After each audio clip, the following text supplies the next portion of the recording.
Hello, in this video I am going to teach you why budgeting is important and how to write a budget and live on one. So let's first start with the why.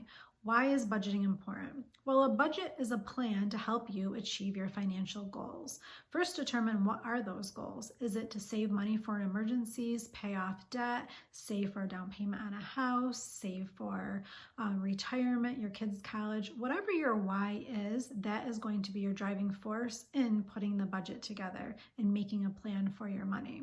It helps you to be intentional and mindful.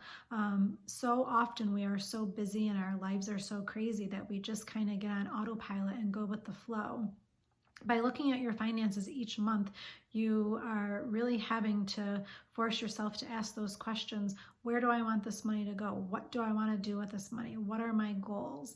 And that really just helps you achieve your plan of having those things come to fruition.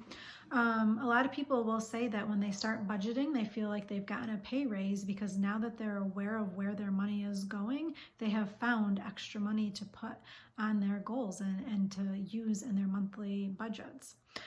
So we're going to talk about a zero-based budget. That means every dollar in the income that you're receiving for that month is going to have a job. You're going to tell it where to go. That doesn't mean at the end of the month you have no money and there's no money in a savings account. It just means you are going to say, this is how much I want to be in a savings, how much I want to pay off my debt. This is how much I need to put on my mortgage and my utilities and my transportation and food.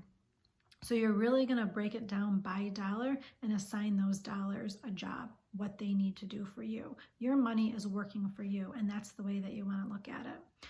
So let's talk about how are we going to do that. First, before you start, give yourself patience and grace. If you've never budgeted or it's been a very long time since you've done it, don't expect perfection. Aim for progress over perfection. Let's give ourselves grace. You're not going to write one budget and be done and use that for the rest of your life. It's going to ebb and flow. Things are going to change in your life. And so each month your budget is going to be a little different. Holidays or travel time are very different than months when you have very little going on. Months when you have a lot of social commitments are going to be different than months where, again, you don't have a lot going on. So each month is going to be different, and it's going to take you a few months, 3 to 4 months, to really kind of get into a groove of writing a budget and living on that budget. So give yourselves patience and grace. If you're married, please do this with your spouse. You're in this marriage together. Teamwork makes the dream work. So you have to look at it that way. If you're dictating where your combined income is going and your spouse is not contributing, that's not going to work out in the long run. You're in this together. You're in this marriage. You're in this relationship. So together, have a dream meeting. What are your goals? Where do you want to see your financial future go? And once you have that direction, then together decide how much money you want to budget for each category. So then move on to pen and paper, writing that budget. So you're either going to use pen and paper, an Excel spreadsheet, or maybe you like an online budgeting tool and do that. Whatever method you choose, stick with it. Stick with something that you know you're setting yourself up for success, and it's going to come natural to you each month. So whether that's pen and paper or an online budgeting tool, maybe like Every Dollar through Dave Ramsey's company, whatever it's going to be, stick with it. And you may find the first month you did pen and paper and you'd rather do it on an Excel spreadsheet, or you did the Every Dollar app and you'd rather do pen and paper. That's okay. Give yourself a few months to kind of work it out, but stick with what is going to work for you once you determine it. Once you start with the budget, you've given yourself patience and grace, you've picked a method, and now you're going to decide, where do I want my money to go? Well, you have to start with the necessities first. Your food, your utilities, your shelter, and your transportation. Once you've allotted money for those things, take a look at your other expenses. What else is coming up this month? If you have expenses that are bi-monthly or biannually or quarterly, work those into your budget, add them up for the year, and then divide it by 12 and see how much money you need to be budgeting for those things each month. Look at your calendar. What do you have coming up this month? Have you been invited to a couple wedding showers, or do you have kids that have birthday parties that are coming up? Do you have a trip that you have planned? Is it near Christmas time? Look at the calendar and take those things into account too. What's going on in your life for that month? Also, think about calling your utility company and getting put on a budget. They can tell you for the course of 12 months how much your utilities will be, and then that way you're not having to guesstimate or project what your utilities may be in summer versus winter, or when you're using a lot of heat versus the air conditioner, or the spring and fall when you haven't quite turned those things on yet. That is a really great tip to do, to get on a budget for that.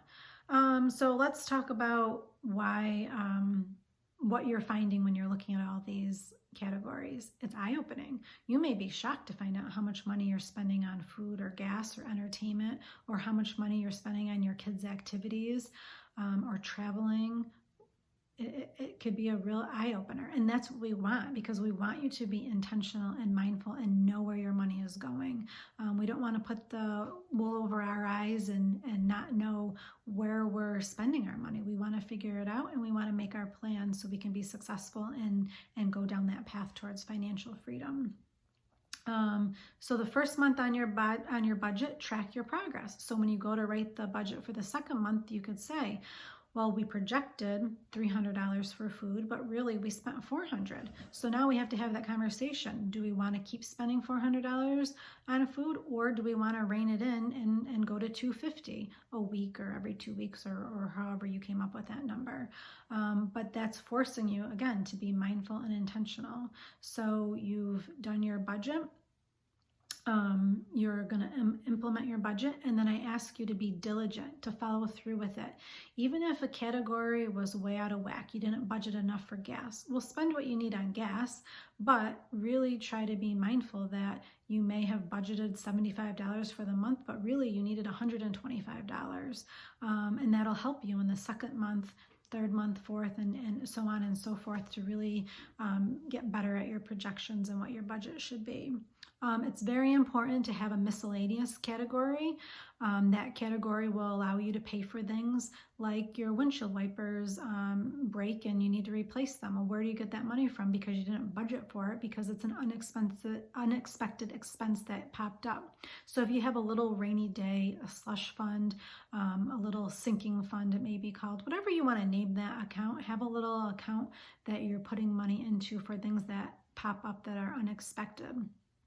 Also, you want to start using cash more and your debit card more.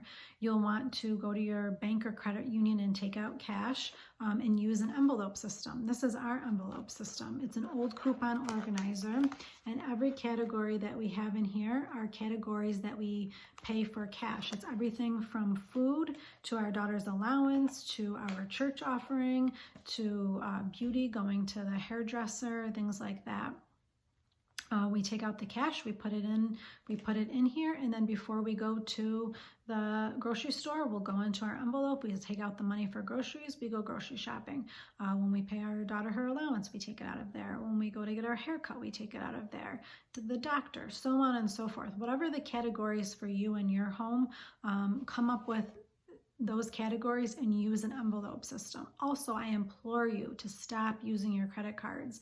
Credit cards is the most expensive kind of debt there is. When you put things on credit, you have to go back and pay for them versus taking that money that you get paid for today and looking toward the future and saying, this is where I want my money to go. This is how I want to spend it. You can't do that. You have to stop, pay for what you did yesterday, last week, 3 weeks ago, make those payments, and then you can take whatever's left and put towards your future. We don't want to do that. We want to take everything that you get paid today and put it towards your future. We don't want to look to the past. So please, any kind of reoccurring subscriptions or bill payments, automatic, anything that's automatic that's coming out on your credit card now, switch that over to your debit card. And I have made a credit card video, so go back and watch that to hear more on reasons why not to use credit cards and how you can live life without a credit card. Also, I ask you to stop keeping up with the Joneses if that is your personality type. If you see your neighbor put in a pool or a fence or get a new car and you feel that that sparks something in you and that you want to keep up with that, or you may see it on Instagram or Facebook, or you may hear it through your friends' stories, your coworkers, you know, what they're sharing with you, what they're spending their money on, and you get a little jealous or you get a little like, well, I want to do that too. I work hard. I deserve that. I implore you, ground yourself. Be happy with what you have. Work towards what you want. A lot of times when we're trying to keep up with other people, we don't know what their struggles are. We don't know how much debt they have or how much debt they incurred to be able to afford that pool or that new car. Or it may be a 7-year lease and they're going to be paying for that car for a very long time. And then or a 7-year loan or a 3-year lease, you know, you don't know how they got to purchase what they purchased. Also, when we see things on social media, we're only seeing a snippet of somebody's life in one picture or in a series of pictures. We don't know what their struggles are. We're seeing the best. We're seeing what they want to show us. So I really encourage you to be happy with your life the way it is. And if you're not, then make changes to be happier. Whether it's, you know, pursuing different hobbies or interests or a new job, or if you've been wanting to have children, whatever will make you happy, do that for you, not for somebody else or because of what you're seeing on Instagram or Facebook. So thank you for listening to this video and these ideas. I wish you a lot of help, or I wish you a lot of luck, and stay healthy. Thank you. Bye-bye.